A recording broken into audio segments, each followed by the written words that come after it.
Greetings, denizens of the tri-state area. Jacob Weil here. And Blue Dragon 5. And Dragon, I know what we're going to do today. We're going to activate the Recap-inator and discuss my favorite cartoon, Phineas and Ferb. That's right, now to the 15th anniversary and in preparation of the upcoming revival, I'm guiding Blue Dragon 5 here through the series, experiencing his reactions, watching it for the first time, and reliving my summer memories through the years. Today's episodes are Der Kinderlumper and Just Desserts. So Dragon, we run with some chinchillas in this one, and to get a little bit folklorish. What are your thoughts on Der Kinderlumper? This is a fun, crazy one. Oh yeah, this is definitely one of the more unusual episodes so far. Oh yeah. Like bringing in like some bizarre Drusselstein folklore and combine it with running of the chinchillas. Yeah. Definitely a fun combo. Oh, sorry, my mic just hit me in the head. Sorry about that. Can you hear me? He's that short, folks. Oh no, it's that my mic arm keeps falling down. Yeah. Anyway. It's just some intern, unpaid intern named Mike who, his arm got a little sore. Yep. But anyway, so let's just get into Der Kinderlumper, shall we? Yes. So it begins with Doofenshmirtz having a nightmare. A nightmare. Nightmare. Yes. And he's having a nightmare about the Kinderlumper. Der Kinderlumper. Yes. But we don't know what exactly he's talking about, what the Kinderlumper actually is. Not a clue. Nope. But we'll find out. So, Dragon, it is the most amazing event to happen yet in the tri-state area. The running of the Chinchillas. Yep. And the 100th one at that. Yeah, and Candace has the illustrious position as the rutabaga princess. And even better than the role of the rutabaga princess is the role that Stacy plays in this episode. Famous by association. Famous by association. Yes, and to think we knew her before she was famous by association. I know, right? I mean, I didn't know if she was gonna make it, but dear God, she did. She stuck it out, and now we all kind of know her name. Who? Exactly. Yes. We know her name, but kind of. Yes. Because every time we say who, that's as far as it goes. Oh yeah. But nobody questions it though. Nope. So yeah, she's the so Candace is the rutabaga princess. Stacy's famous by association, and the boys have made turnip vehicles. Yep, they're traveling by bioengineered rutabaga vehicles, which is pretty interesting. And Buford added fennel to make it smell like licorice.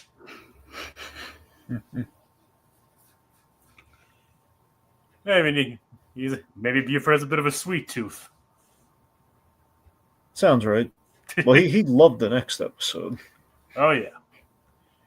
Even though he didn't get to experience any of the sweets himself. Yeah. I think there was probably something happened at craft service, and okay, guys, we can't have Buford in this episode. We saw what he did backstage. It's just we can't bring him on for this one. All right. And we get our classic reference to the portable hole with Perry's entrance. One could say Perry travels by actual plot hole. Not a Yep. bad thing, just literally it gets us from point A to point B, and it's a hole. So it's a plot hole. Yep, or it's the invisible hole. Like in all the like cartoons and Who Framed Roger Rabbit, that kind of thing. Well, especially Who Framed Roger Rabbit. Yeah, Yep. It's like saved Eddie Valiant's life. He was a goner. like or you could just say it's like why does he have a portable hole? It's like, well, it beats me. By all accounts, it doesn't make sense. Right? Right. I mean, it's another hole, right? It is. So so we get to Monogram. We get to see Monogram and Carl. They're basically doing bets on the running of the Chinchillas. Yeah, I love the racing forum gag. I love that he's handicapped. I have gone to horse races, so this was kind of well worn territory. Just the whole idea. I've handicapped horses, so just him doing that is kind of funny to me. Nice. Yep. I'm not very familiar with the gambling side of horse racing and things like that. So Oh yeah. I'm not even entirely sure what handicapping means. Let me say, you ever want to see one of the best movies about horse racing in terms of from the gamblers side of things? There's a movie called Let It Ride. I mean, the only horse racing movies I've seen have been about the actual horse racing. Well, no, that's what I'm saying. That's about you. Yes, we know how that one goes, but I'm saying Seabiscuit. Yeah, we get it. Well, the other one I've seen is Secretariat. Yeah, Secretariat and Seabiscuit, of course. Good movies, but that's the actual horse racing. You want the stakes of horse racing. You want the gambling. You watch Let It Ride. Is it like the Moneyball of horse racing? I mean, it's a comedy, but I don't know if it's like I don't know. I just think it's really fun. It's a classic. I know Moneyball's more about statistics than anything else, but. Yeah, this is just a gag of okay, so the premise. Okay, let me tell you the premise in a sec here. Okay. What exactly is Let It Ride about? Clearly about horse racing and some of the more behind the scenes stuff when it comes to All right, so Let It Ride, put simply, is you have I believe I forget what his first name is, but Trotter, a guy named something Trotter, played by Richard Dreyfuss. Okay. Okay, so Richard Dreyfuss basically is kind of a degenerate gambler of sorts. He basically, he goes to the racetrack, and he basically, he basically practically prays to go. Like, just give me one day of luck, would you? And he basically kind of realizes like the whole day's at the track. His wife's like telling him, "Oh, come home." He's probably on the outs with his wife, and he basically he keeps winning. And he keeps letting it ride, and that's the thing. So as long as he lets it ride, it'll again every seasoned gambler in their right minds will say, "What are you nuts? Just cash out you just take the cash and leave. There's no way you're gonna." So he just keeps winning and winning, and because he keeps letting it ride. Of course, when you let it ride, it's like you take your winnings and you basically double it each time. Yeah, I'm just more confused about what handicapping means. Well, basically, go down to the pen where the horses go around. They're kind of led around, and you take a baseball bat, and you can kind of fill in the blanks from there. Oh, you go all with Nancy Kerrigan, then basically. Pretty much. No. Handicapping is handicapping can do. It's not just exclusive to horse racing, but in general, handicapping is you kind of measure the statistics of the horses and who the jockey is, where they, how many races have they ran in, what's the weight, all this kind of are they new horses, and all these kind of little the names of the horses. Point being, you have all these things.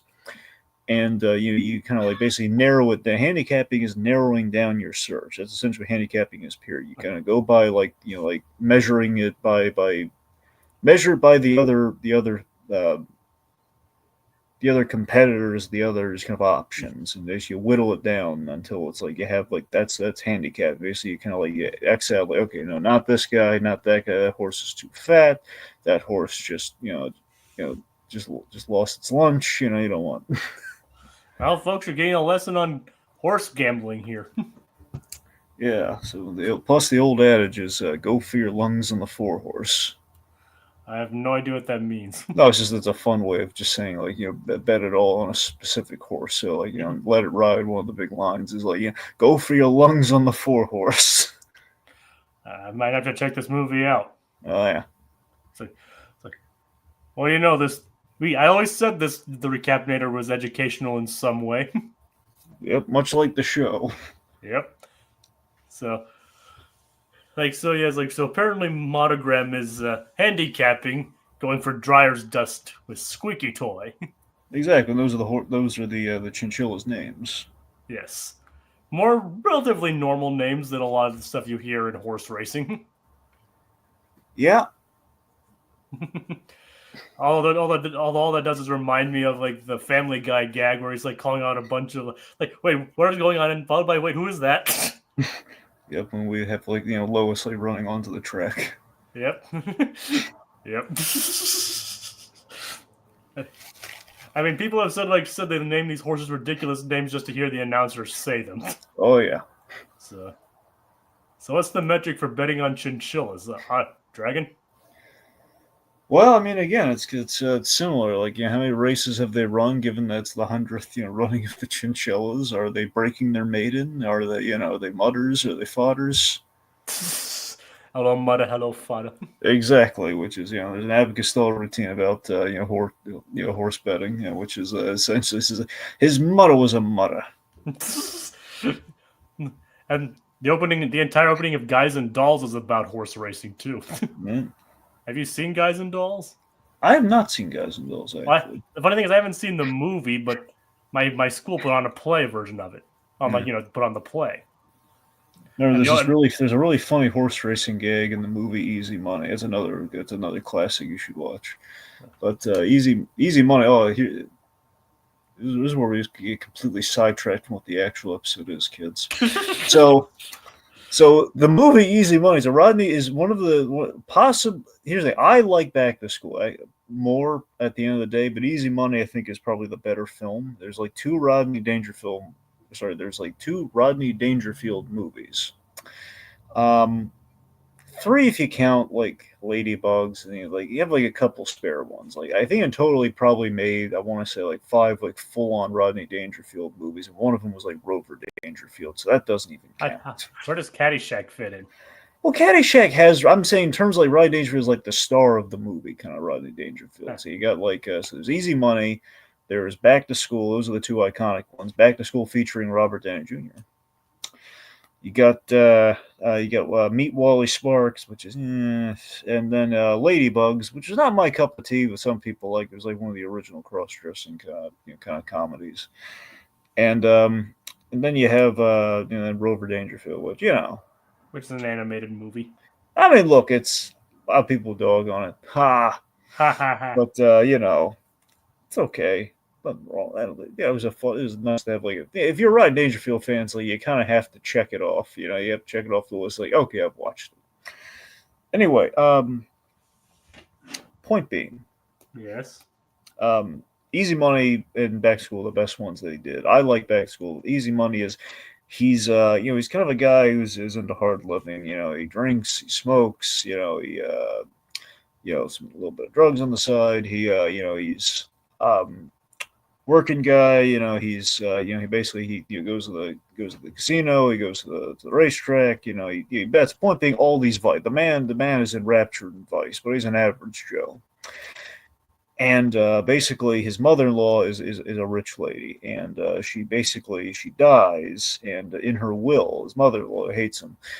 It basically leaves it in her will that if he can go, I think it's I forget if it's like a month or so, but it's like however long, maybe I don't think it's a year, I think it's like a month or so, or 6 months. It's some amount of time. If he can go without giving in to any of his vices, he inherits all the money. Nice.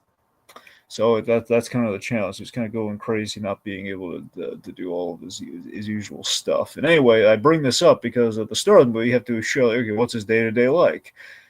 And, aside from his day job is hilarious, by the way. What is it? It's pretty much like Goofy movies. He was a baby photographer. Was he better at it than Goofy was? Well, no, it wasn't.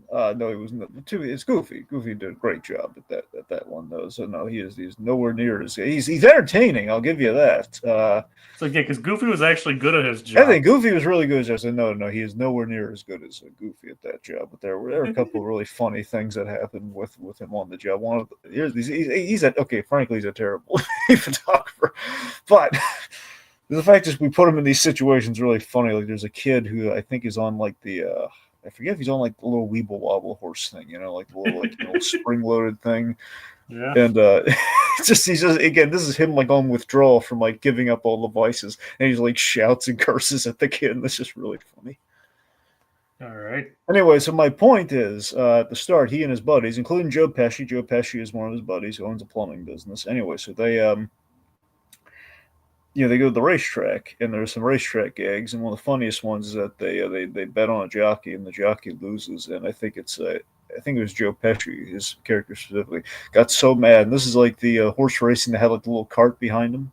It's like two types of horse racing. The jockey's on the horse, and the jockey's like in like the little like almost like chariot, like from the old Roman days, behind that's latched to the horse. Anyway, so he basically. He tackles the jockey because they're like in the in the front row of the horse race. He just tackles the jockey for losing the race. That is funny. Just like beats him up, like I'll kill him. That is pretty funny. Oh yeah. Anyway, back to the episode. Yep. Like it's like, but yeah, Carl is apparently taking gerbil bait to win. Yeah. But Dragon that causes Monogram to doubt himself, right? Yep, and he says the titular word. Dang it, Carl. Yep. He said it. Yep. He so did. When I was watching the episode, my jaw dropped. Like, oh my god, he said it. There it is. He said the word. We're not crazy. Validation. Just in case you didn't hear it, Carl. From the episode itself. What do you think? What do you mean? What do I think? Well, I mean, like, of the dang it Carls, like, Like, I mean, I don't know. I don't know who would be a good one for the horse racing. He said the thing. Yep, he said the thing. It's like, yeah, I didn't remember this Dragon. I don't remember all the lines from this show. I didn't remember he ever actually said, dang it, Carl. I would like to think Carl Fredrickson would be really good at horse betting. Probably. And mind you, I'd be pulling the pathos strings on that one, though. In my heart of hearts, I can only imagine Carl Fredrickson doing the horse betting. I mean, I would maybe Carl from SpongeBob, considering he kind of runs like a sports restaurant, kind of. Yeah, maybe, I guess. And I don't know. And Carl Beaumont kind of seems like he'd be good at that kind of thing too. Yeah, but he does get in debt with the mob though, so I wouldn't trust him with a racing for him. Yeah, I know, but he'd be. That's how he'd be getting the money to pay them back. well, yeah, no, that's how he'd be getting in trouble in the first place, Jacob. So that was a sure thing, and then he would, Well, true. I guess that would also be how that. I know, it'd be hilarious. This would be the bad Carl, Carl Weezer from Jimmy Neutron. That'd be hilarious. That would be hilarious. And it'd be like there's the scene from Easy Money in which there's a guy who's going up there, he's placing the very meager bet, and there's like 2 minutes to post time. 2 minutes to post time means the race is about to start, and when post time happens, that means you can't bet anymore. Like the post is where all the horses gather, like right before, and they're off. How would Carlos fare in this? I mean, I think Carlos would sneak in to gamble. Like that would be his whole imperative. Like be trying to sneak a bet in. Did Fowley probably run salamander races using baseball cards or something? There you go. That makes sense. It actually sounds like a plot out of Recess. Well, yeah. Well, I always love the gambling and the economy of Recess. Oh yeah. Well, there are two examples from Recess, and again, we're forget the episode, kids. You know what you tuned in for. You tuned in for us to talk about everything but Phineas and Ferb. It's a Recap-inator. It's not the Phineas and Ferb Recap-inator. It's the Recap-inator in which sometimes we talk about Phineas and Ferb when it suits us. Well, we'll try and maintain focus after this point. Okay, so in Recess, there are two examples that come to mind. Of course, Obviously, Economy of Recess. love the Economy of Recess episode, one of my favorites. But there's an episode where it's the it's the racing episode. You know what I mean? You remember like the kindergarten racing episode, right? Oh yeah, With the I don't relay racing. I don't remember the exact plot, but yeah, I do remember that episode. Well, I forget. Here's the thing. I remember the plot. I just forget what the exact name of the event is. I don't even I don't even remember how the story goes. Oh, it's a great. Oh, Jacob, this is a really good story. So essentially, I mean, I remember the episode. I just don't remember how it goes. okay, essentially, remember the kindergartners are feral, very, very kind of like like uncivilized tribal kind of because they're kindergartners. Well, I know that much. So essentially, the gag is like every year is like it's kind of like the running of the Chinchillas. Honestly, it's kind of the essentially you sponsor. It's like kind of like a marathon mixed with a running of the bulls kind of thing. It's like a horse race mixed with it's kind of a horse race mixed with So I was going to say a relay race, but anyway, the point being, you have like a marathon. I guess it's more. It's very much like a marathon that they pick a kindergartner and they basically train and prepare them and sponsor them, as in they're kind of backing them in a sense, and they would reap the rewards should they win. They enter them in a race and they race like a bunch of obstacle courses and distractions and everything throughout the playground. And if they win, the King Bob will grant them one wish. That's essentially that's the gimmick anyway. So there's also like the hustler kid has a whole betting thing, like he's taking bets and basically people like I forget it was only wingerdingers, but it might have been wingerdingers and other things. But I think specifically it was like you could bet wingerdingers, like the treat of Recess, which by the way, the People versus Food channel I tell you about, they recreated the wingerdinger flawlessly. Ooh. Yep. Nice. Anyway, and they use the clip from that episode where Mikey places his bet. So the idea is that Mikey, again, everyone having been a kindergartner at some point, Mikey was traumatized by his experience. So initially, he's very much like, no, I'm not participating. This is barbaric. Making these poor kids like our slaves and run and do this is terrible. So he sponsors, I believe, I forget if it's Cubby or Chubby. I think his name's Cubby. The small chubby redheaded, basically looks like the small chubby child with like the Dragon Ball Z haircut. Yeah. Anyway, so he basically actually it might have been Tubby. The point being, he had a very very generic, kind of large child's name. Yeah. Anyway, so his whole thing was he always called Mikey Big Brother. I think it was a really sweet episode where they kind of bonded and essentially, Mikey, he kind of backs the kid. Everyone's like making fun of him. There's no way this little fat kid's gonna, gonna win the race. He's gonna come in dead last. Like, come on, pshaw. Mikey, like, he sticks up for me. I'm gonna bet all my wingerdingers. He bets like 37 like wingerdingers on the kid, and he wins. But I love this too because he's Mikey being like the Zen guy that he is. It's like, you know what? Look, I just want him to finish. He basically expresses to him like, look, don't worry about winning the race, okay? Just finish. And then the Gretchen like points out, having run the numbers. Well, Mikey, you do realize like if he actually wins, you'll have wingerdingers like till high school. It's like, win the race! Yep, he's running. Yells at him, run, you little whomper, run! Yep, I remember that one now. There you go. Gambling, folks. Yep. See, it's tangentially related. If we learned anything from Fred Claus, it's that gambling is the answer to America's economic woes. The cause of and solution to it as well. Mm-hmm. All right, so back to it. What's this episode even about again? The Kinderlumper and the running of Chinchillas. Oh, of course. And the fact that one comment about monogram and chinchilla and betting on the chinchilla race led to this whole tangent of several different movies and an episode of Recess. Yes. So, let's see. Oh yeah, we have you. You're in the episode, Jacob. Yep. I will now play the traditional chinchilla fanfare.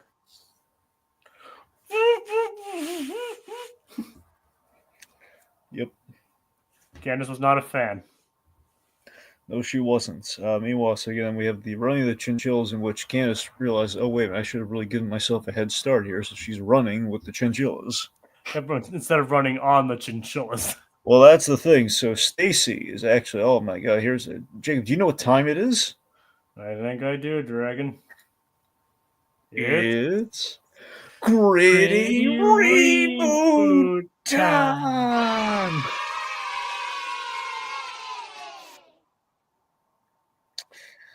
Well, Jacob, Stacy's a puppy kicker. In this case, Chinchilla Stomper.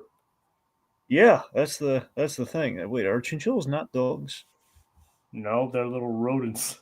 Oh, so they are rodents. Okay, well, I thought it was like a little rat dog kind of a thing, but literally, they're actual rodents. Yep. Okay, yeah. So she's a chinchilla stomper. She's a She's a rodent. She's a rodent stomper. yeah. There you go. Yeah, so she's stepping on like, oh, I'm sorry, but she's just stepping on all these little rats. It's like, oh god, it's like, Stacy, you monster. We loved you. Oh no. You were famous by association. We knew her. Now you know what she is now, Jacob? Do you know what she is now? Infamous. By association. And to think we knew her before she was infamous by association. Who? Exactly. Oh, Kelly, why? Oh well. Got a little Fresh Prince of Bel-Air on that one. Mama, no. Time to throw Stacy out the house. Yep. Ah! And reuse the same footage over and over again when we do it. Stacy, no. Then they'd have to reuse the animation whenever it happened. See, that's the animator's favorite joke. When they have to reuse the joke over and over again. Yeah, they don't have to animate it over again. They can pull the clip. I mean, I always remember like reading. I've never seen Fresh Prince, but I remember like reading about it. Like every time Jazzy Jeff wore that outfit, they knew he was going to get thrown out of the house. God, it's such a good idea. They knew he was going to get thrown out because of that jacket. Kelly can stay though. Yep, Kelly can stay. Kelly's fine. All right. Anyway, yeah. So aside from Stacy, stomping on small animals on children's television. Yep. Doofenshmirtz. We have more unspeakable horrors in this episode. Aside from stomping on rodents. Perry uses the portable hole to get into the building, and he sees another hole, and it traumatizes him. Yep, just like Doofenshmirtz is wearing a onesie and it has a back flap. Yeah, he's wearing like some flannel pajamas with flannel. Well, it's more like a thermal, like kind of like a onesie thermal onesie. There you go, a thermal onesie with the button fly. It's like those old school pajamas that have the flaps in the back. Exactly, Peter Griffin paid the nose for. Yeah, but it only had the one button, and it came undone when Perry came in. Yep, but now Perry the Platypus is in therapy. He doesn't fear anything except that. Yep. Then again, I don't think any of us would want to see that. No, God, no. It's the most evil thing he's ever done. And he didn't even mean to do it. Exactly. That's the most unspeakable atrocities happen. But yes, so Dragon, Doofenshmirtz's plan is to become the Kinderlumper and scare Roger. Of course, we have an explanation about the Kinderlumper via song. Yep, in the style of Cab Calloway's Minnie the Moocher. I love me some Cab Calloway and Minnie the Moocher, and I was very pleased with this. I mean, the opening riff is like basically a straight up, basically almost ripped from Minnie the Moocher. Now, this does make me wonder, Jacob, and I wonder if you might know this. Was Povenmire still around? I think he probably left. Do you know if he happened to still be around during Blue Harvest? I'm not sure. When did they do Blue Well, that's Harvest? what I'm saying. So did Bob Meyer leave like during season 5, or did he stick around past season 5? Well, it depends because he started like I think the show started production in like 2005, 2006. That's what I'm saying, because I think the Blue Harvest, I want to say, was in '06. So that's a question of like, if I don't know if he was still around during that, because there is a gag in that does Minnie the Moocher. Yeah, because the whole sneaking gag. Yep. So that makes me think, maybe that was a Povenmire pitch.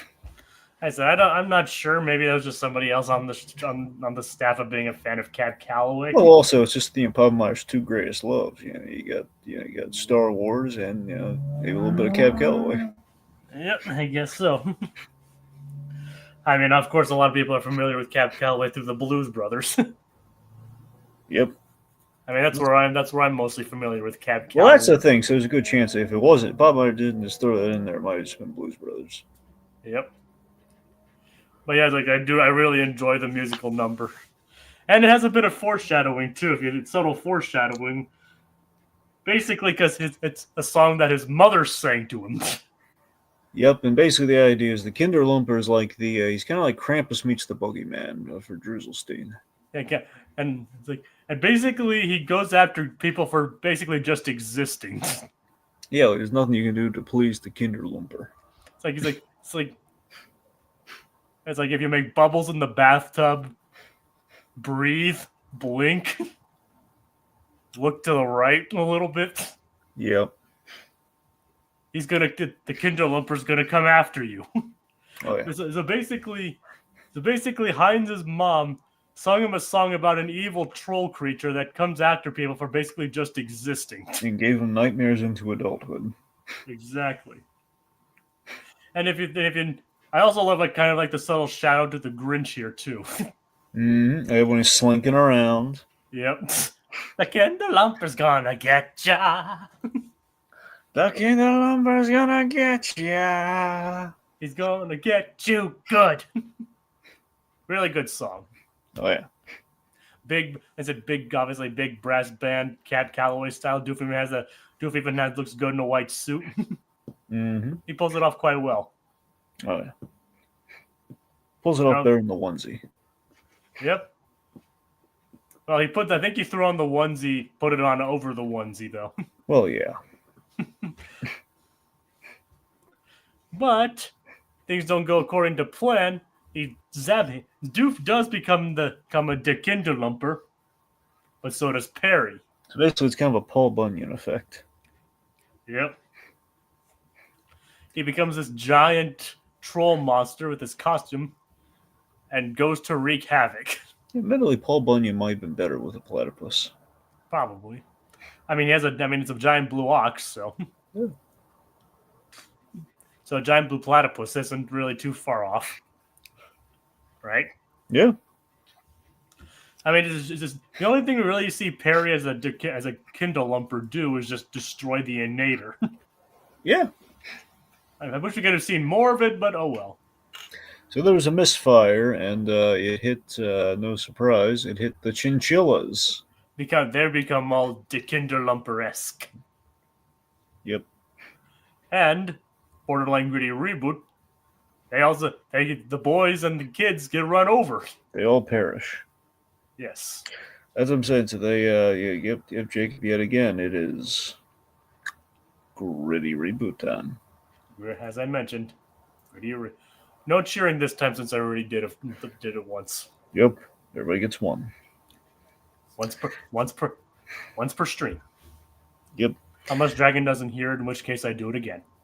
Yeah, but yeah. So just again, Phineas, Ferb, Isabella, Buford, Baljeet, and Stacy. And Stacy. They're all, trampled and possibly, just torn apart by giant mutant Kinderlumper chinchillas. I'm trying to think of a good combination name, but nothing's really coming to mind. Chinderlumpers? Nah. Chinderlupils? Nah, nothing works. But as you were saying, where's that it? Kinderlumpas. That works too. The Kinderlumpas.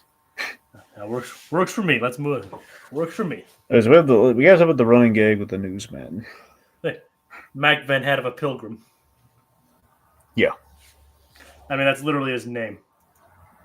Wait, what's his name? Mike Van Head of a Pilgrim. Okay. So Mike's very incompetent. He almost steps out of a helicopter, forgetting that he was in a helicopter while in midair. Well, he's never been in one before. Remember, he's never been in one before, so it's an easy mistake. Sure. Yes. Like, wow, this is amazing. I've never been in a helicopter before. Like, can you believe that? I almost stepped out of an elevator. Or an helicopter. Well, he was elevated, so yeah. Yeah. Sorry, it's 11 o'clock. My brain's a bit fried. But so yeah. So he's trying to get footage on the running of the angry chinchillas. Meanwhile, Roger's he's a little he's there during the event. By the way, I love the gag with Linda where she forgot she needs to She almost saw Perry. She could have seen Perry just going into the house like, oh wait, I need to be in Badgertown. I love that. I love just she realized, oh wait, I'm not in this scene. Yep. But then the Kinderlumper shows up, and everyone initially is kind of running in a panic. And Roger, however, is not the dirt. He is actually overjoyed the Kinderlumper has arrived. Yeah, but it's like the Kinderlumper's gonna love you and bring you lots of presents while you sleep.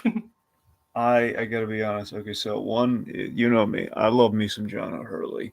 Yep, the only time he really sings in the entire show. That's what I'm saying. This might really the only time. Yes. That's what I'm saying. I think it's like the only time I've ever heard John O'Hurley sing, and I was like, "Oh man, I was loving just hearing him sing a little ditty." And I gotta be honest, it's been such an earworm for me since I've seen the episode.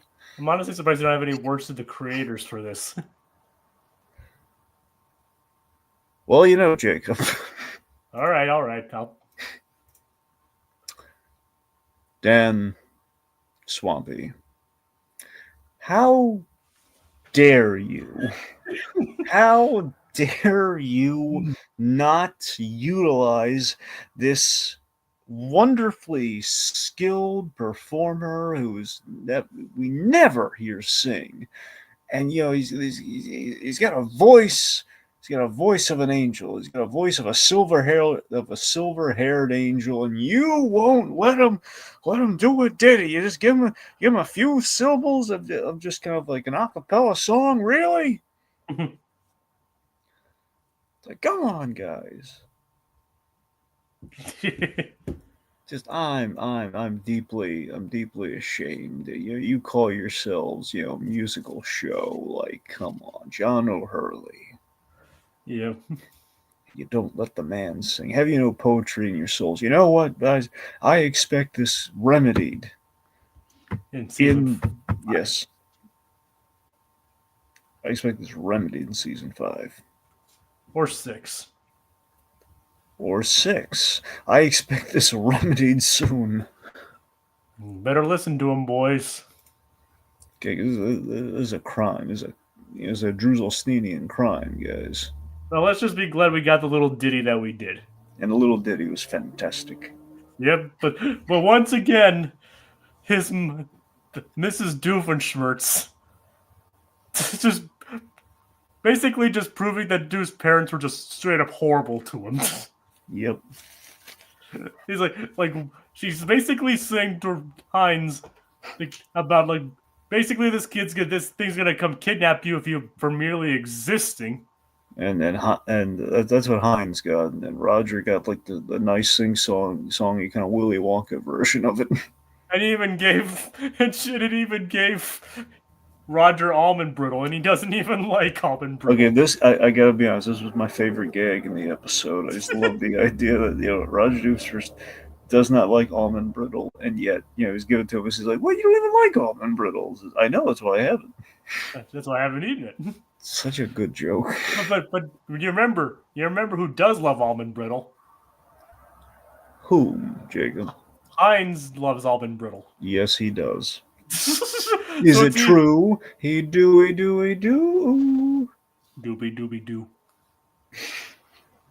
But Heinz or just Doof, he loves almond brittle, remember? Yeah. And just I think that's just like they're doing it on purpose, just to like it's like, okay, you exist, so we're gonna make your life miserable. Yep. And you gotta say it's a good thing Doof turned out pretty much as well adjusted as he did. Oh, at least he's a really good dad.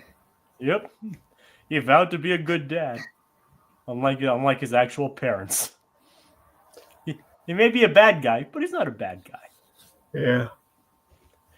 It's like, but the Kinderlumper eventually wears off. It's like Candace runs in, like telling everyone to run for their lives. The Chinchillas. And all wore off. Chinchillas are back to normal and reveal no one's dead. It's like, yep. It's like, and even enough. But the thing is, apparently there's precedence to it, because Lawrence is like, were you this dramatic when you were rutabaga princess? And Linda's like, oh yeah. So apparently there's precedence to it. Yep.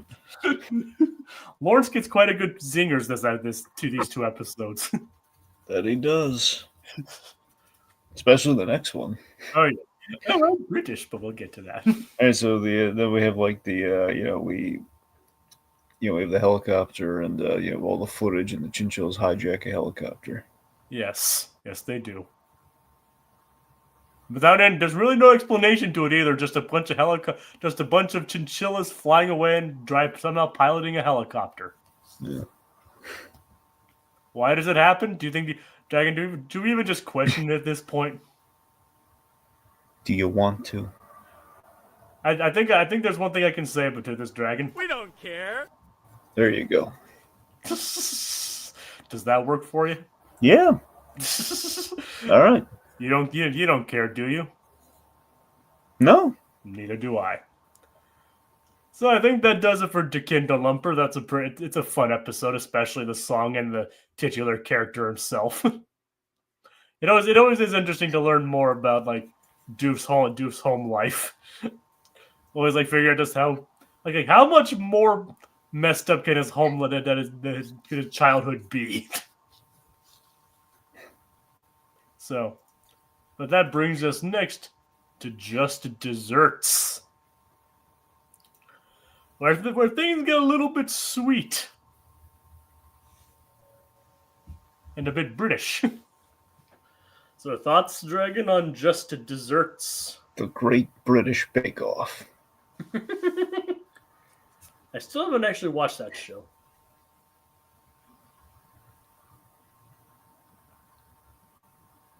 Okay, is that the most shocking thing I haven't watched, Dragon? No. Because I just said I haven't watched that show, and you're just like sitting there in silence. Well, I had no comment. I hadn't watched it either. I was like, wait, is that the most shocking thing? No. All right. So the boys are building an all-natural, organic rock climbing wall. Yeah. Apparently the one that goes to space. Spice. Spice.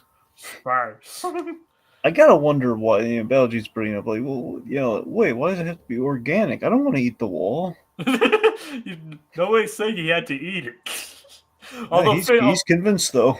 Although Phineas is like, I guess if he had to, we could. Phineas wasn't really doing much to dissuade the idea.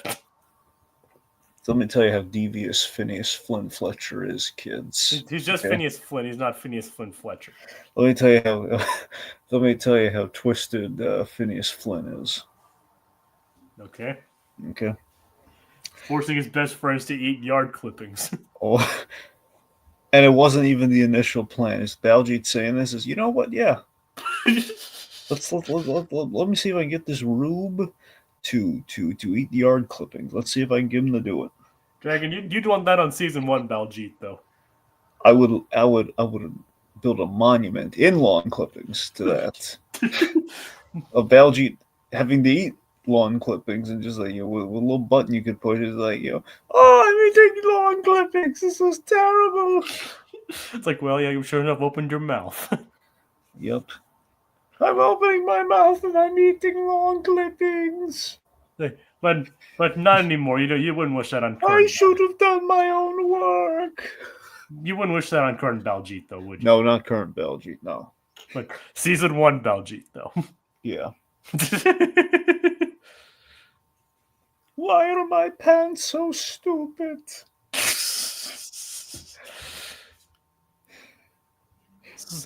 So what I exactly? look like a toddler.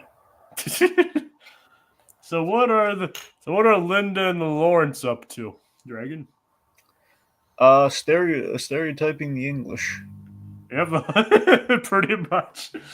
It's like Linda's interested in looking for the bent bill knot hatch. I think that's what it was called anyway. And it'll be in their yard exactly at 4 o'clock. Which Candace uses as a metric. It says, like, it's my new favorite bird. Yep. And Lawrence is like joining in Candace's joke earlier about it, like, no, it went up from Snoresville and it'll be out in our backyard soon. but he's like, but Lawrence gets a little bit of a barb here, doesn't he?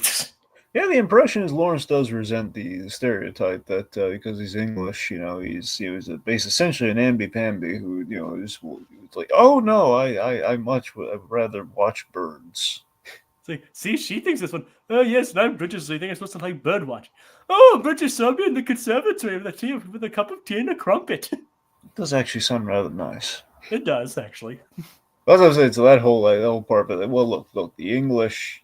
The bird watching thing is a generalization, it's a stereotype because it's always like we want to get it's the lamest, most boring hobby. But on the flip side, though, they do take tea time rather seriously. And crumpets. Dragon, their tanks literally have tea kettles in it. Yeah. So yeah, they take tea very seriously. Oh yeah.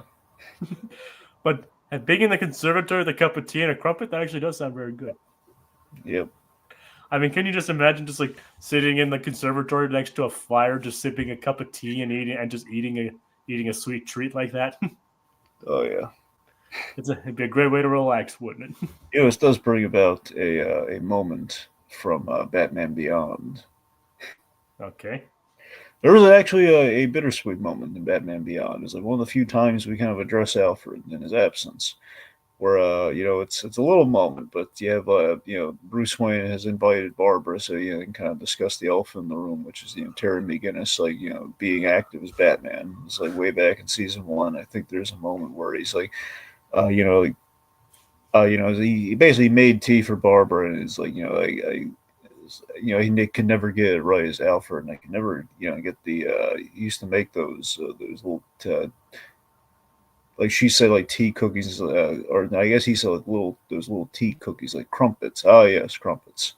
So it was like a little bittersweet moment, like Bruce missing Alfred. Yeah. But still, it's like a little crump. Never thinking like tea, thinking like literally crumpets. Like oh yeah. Apparently, they also have great football. Well, yeah, but by a different name. Yep, they call it football. Yeah.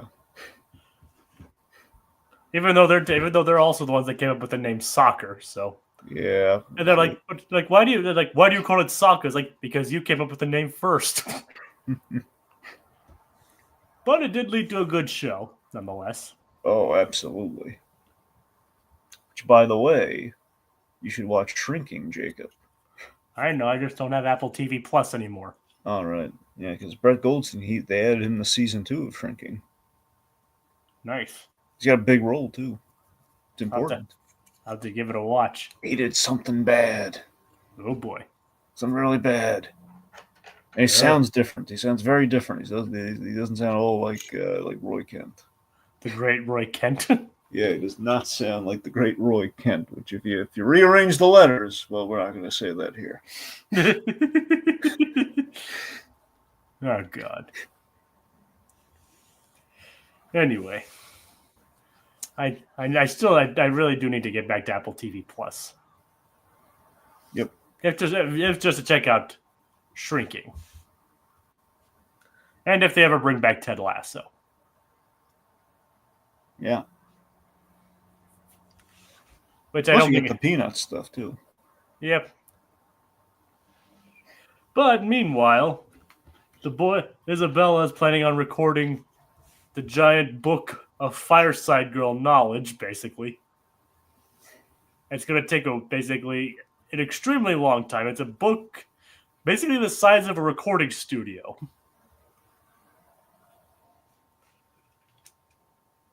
And Yeah. And Phineas offers to help her record it and postpone the rock climbing wall.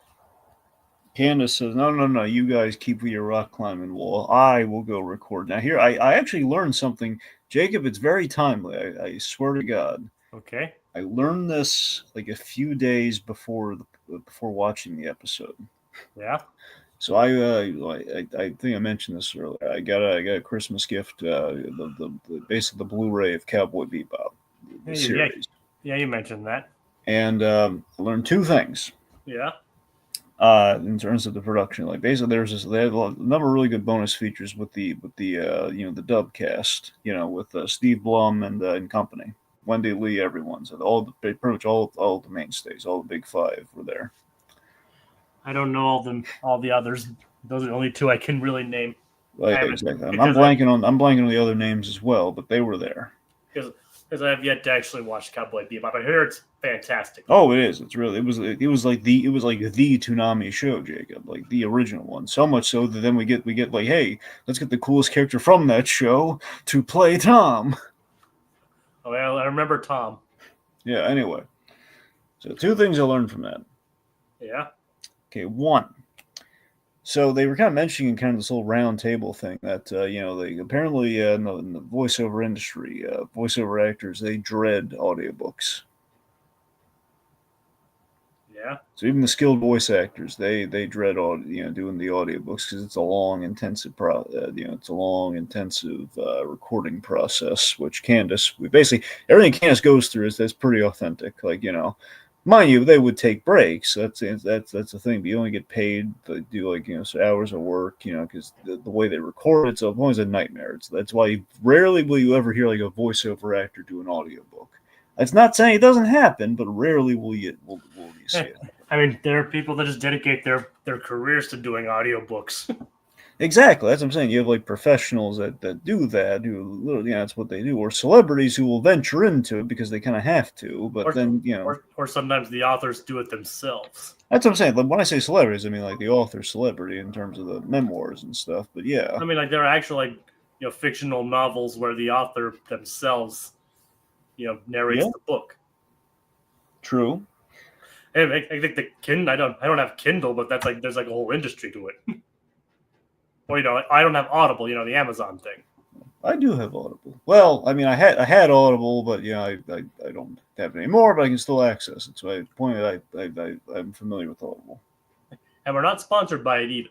I wish to God we were, but we're not. If all the things to be sponsored by, I'd probably like to be sponsored by Audible. I would love to be sponsored by Audible. As long as you get access it for free or at least on discount. Yes. Sign us up. Yeah. You hear us? You hear it, Amazon? Hear that, Amazon? We'll say good things about you if you sponsor us. Anyway, the other thing I learned was apparently Steve Blum has this awesome tattoo on his body. He's got, I think it's on his left forearm. He has the iconic last line he recorded as Spike, if you were he basically took a picture of the the little decimal, the little decibel effect when you speak and you see little sound waves, that kind of thing. Yeah. So we saw that. I see people with tattooed recordings of their baby's first words and things. Exactly. So he did that with Spike Spiegel's his last word in the show, which was his most iconic.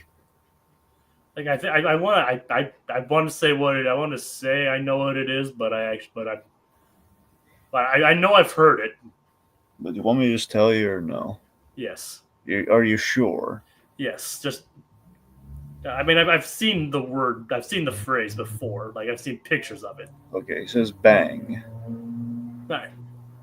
So it says bang, and essentially, so bang written out as like what it was like. Rarely, I don't. The man has got since then. This is his first tattoo. It was like a big deal. It was it was just, the American Cowboy Bebop was like Steve Blum's first like legit voice role, aside from just doing like first like starring lead role. Like the first time he really played a character versus just kind of like doing like and he was in the he was in the Frank Welker school. He was doing more like honestly he was D. Bradley Baker's contemporary. The two of them were kind of in the Frank Welker kind of mold where they did animal voices for the most part and did like kind of background stuff. And then, that was his big breakout role doing Spike Spiegel.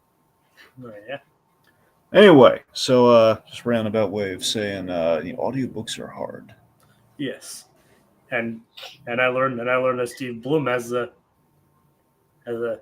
waveline tattoo on him. Yep. Which is pretty cool.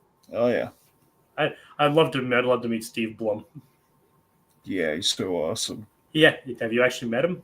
No, I wish I did. He does offer voice acting courses online. Yeah.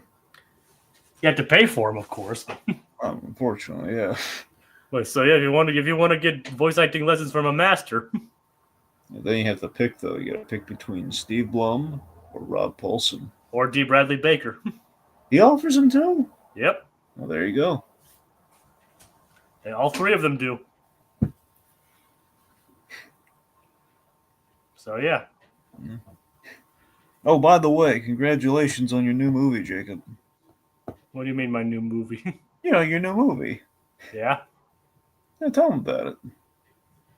I don't know what you're talking about. I know. You're so busy. You're doing so many projects for them. I'm sure. Wallace and Gromit. Vengeance Must Fail. Oh yeah, like that came out just a few days ago. Yeah. It's like I as you know, I served as the understudy for Gromit. Yep, Gromit's understudy. Half the movie's him. Yep, he's in the title after all. Yep. It's like I was there so the actual Gromit could do the ADR. Yeah. So it could do the ADR later and all that. Yep, you had to wait for the beep to say the line and everything. Yep. So. All right. So, Dragon, what did you think of Vengeance Most Foul? I liked it. I mean, yep, it was a lot of fun. Yeah. Seeing Feathers McGraw come back.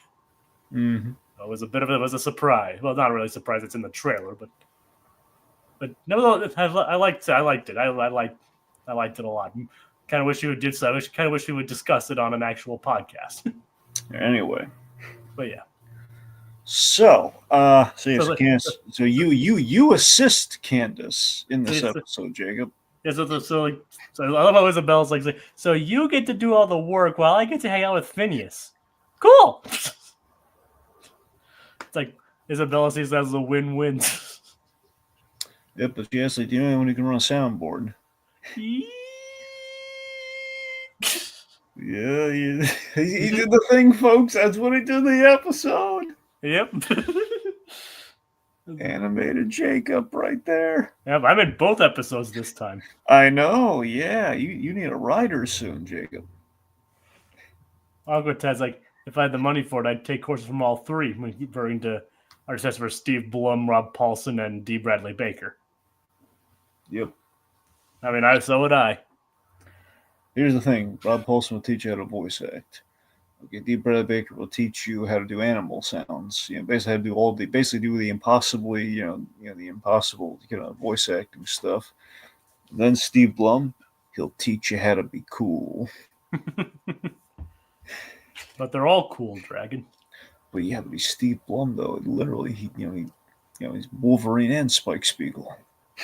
I've actually met one of those three. Yeah. I've met Rob. Mm-hmm. And he even liked my Carl. He might have been just being nice though.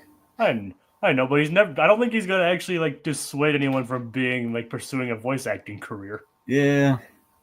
You know what I mean? I was like, it's like he would never do that. No. I mean, I mean, he's. I was like, I remember I even said like, it's like like Carl. It's like you're very good. You might have to kill you. It's like that wouldn't be very nice. Okay. Well, come on, it's a good memory, Dragon. No, it's a great memory. I'm just saying, like, you always hear the stories of the voice actors. They always dread, like, oh man, someone comes up like, hey, how can I get into voice acting? I do a couple voices myself. I mean, well, I didn't ask him. I didn't ask. That's him what I'm saying. I'm just saying, that's why you gotta ask, because, like, oh well, you don't, I didn't ask him. I just like did the Carl voice. I was like, it's like, hey, I'm Carl. Okay. The first thing I brought up though was his book. Well, yeah. So, and he really appreciated that. Anyway, it's like so Candace begins reading the book, and it's huge. So, and what do you think of the rock climbing wall itself, Dragon? It was tall. It was really tall. Yep, even went into space. Yeah. Space. Spies. That was a weird game. Yep. Tim Curry as a Russian saying space. Spies. And did you catch the alien reference, Dragon? In this episode? Yes. Remember, they're in space. Buford screamed. And it's like, I heard that. Oh, right, the tagline, yeah. Yeah. It's like, I heard that. Oh yeah, I know there's a reference to the whole like in space, no one can hear you scream, but yeah. Yep, it's an alien I reference. forgot that. Yeah, Alien like cornered the market on that. I forgot. I forgot they were. I guess they were the ones that coined that. Oh yeah. So let's get to the title of the episode. Oh, by the way, is real quick, Candace's whole Topeka, Kansas, which is like a vocal warm up. And it's like let's do basically the introduction. Topeka, Kansas. This is the worst book dedication ever.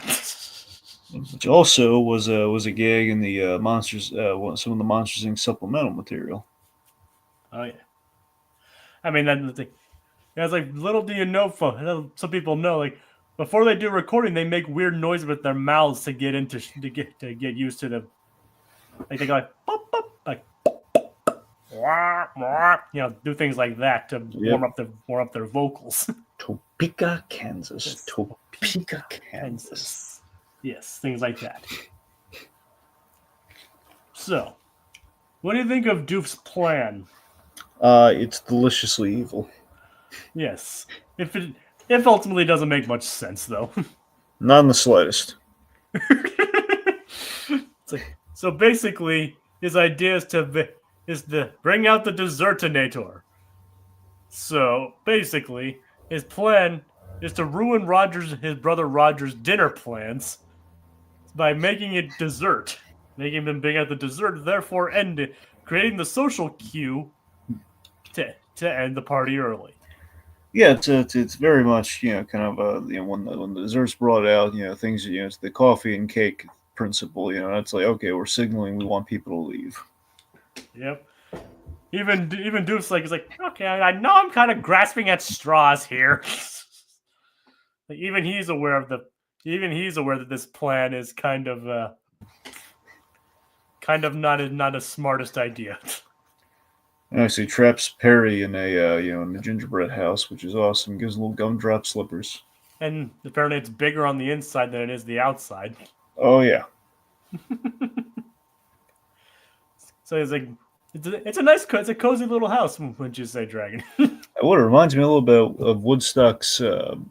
Reminds me a little of Woodstock's birdhouse from the Easter Beagle, Charlie Brown. Oh yeah, I remember that one. Like where Snoopy kept having to get him the birdhouse. Yeah. Yep, I remember. So yeah. So then basically the Doofenshmirtz and Perry get into a dessert fight. Basically shoving a bunch of dessert into each other's mouths. Which is so funny. Yep. The tiramisu and the pound cake. I was saving that for company. It leaves you to wonder what kind of company was Doof planning to have. It's a good question. Think he was saving it for Vanessa or something? Possibly. Well, if you're saving it for her, he probably would have said, I was saving that for Vanessa. So who knows? And as to be expected from reading like this huge book, Candace's voice ends up extremely hoarse. Yep. I'd like you to do one more take on that last chapter. I'd like to hurt you. That's a wrap. I didn't really take to Candace's threats very well, did I, Dragon? No. So what happens next, then, Dragon? Illuminate me. All right, let's see. So, Candace, she succeeds at recording the whole book. Isabel's very, very grateful for this. Yep. Let's see. So the Sweevil plan, sweet evil, plan. It ends up bleeding over into our main story, in which Linda is hit by the ray. It's like, who wants dessert? And I love this later. Like, wait, does that mean she wants us to leave? Like, well, according to social cues, I guess. It's great. And of course, and Lord's like, well, British people do love dessert.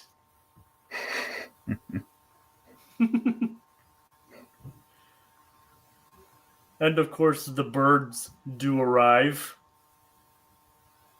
and they take apart the entire nest, take apart the entire rock climbing wall. Yep. But fortunately, Candace is able to bring Linda out, and she saw one perched on Candace's head. It's like, if you hadn't dragged me out here, I wouldn't have been able to see it. Yeah. But this episode does have a pretty nice ending, though. What do you, Red Dragon? Yeah. The whole thing where Ferb comes in, he offers her the tea with honey to help her throat, which is nice. Yep. And there's crumbs in the conservatory. He's so British. And she smiles. It's like, aww. It's like she tries to get them in trouble, but you can tell she really cares about her brothers. It's like it's just the little things. It's just the little things like that. I mean, that's how I see it. What do you think, Dragon? What?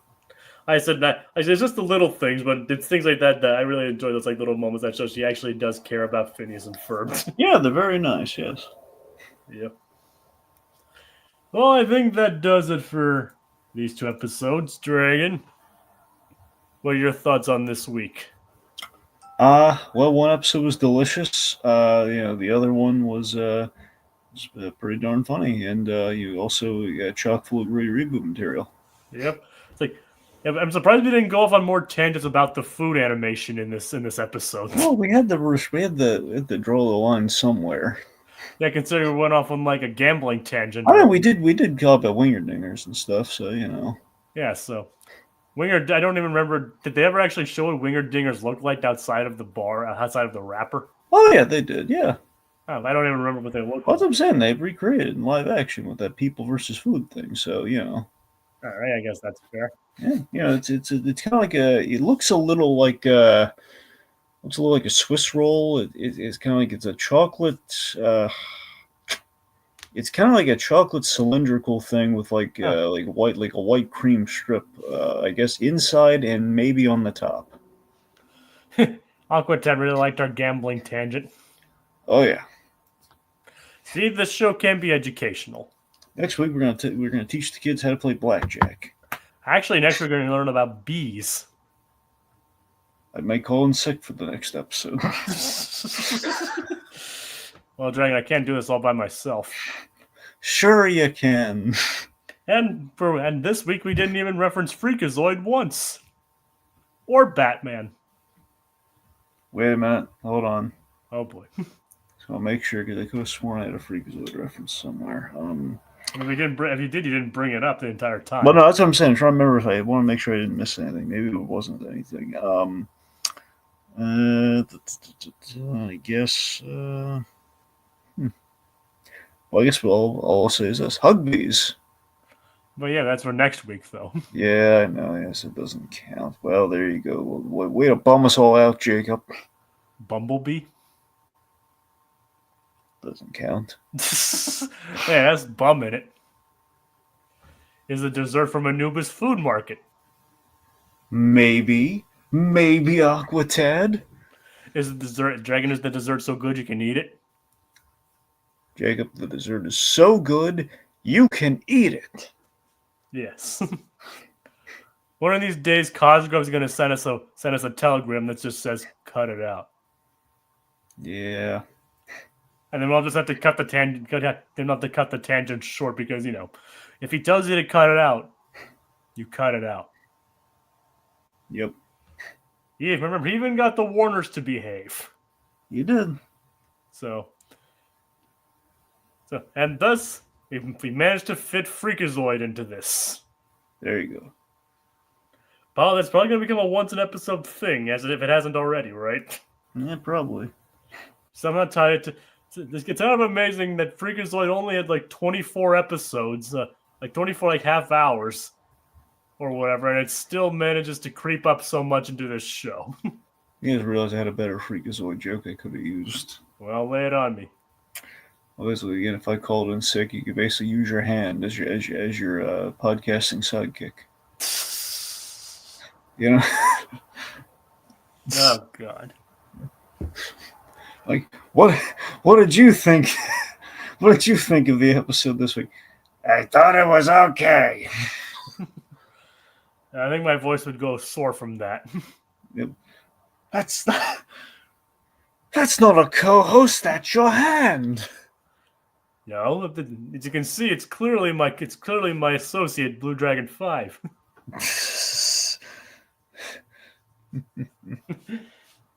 All right, so yeah, thank you, Aquatad, and earlier Kogias was here. We were asking about the delay. Sorry about that. So yeah, join us next week on the Recap-inator for two episodes dedicated to bees. Good night, everybody.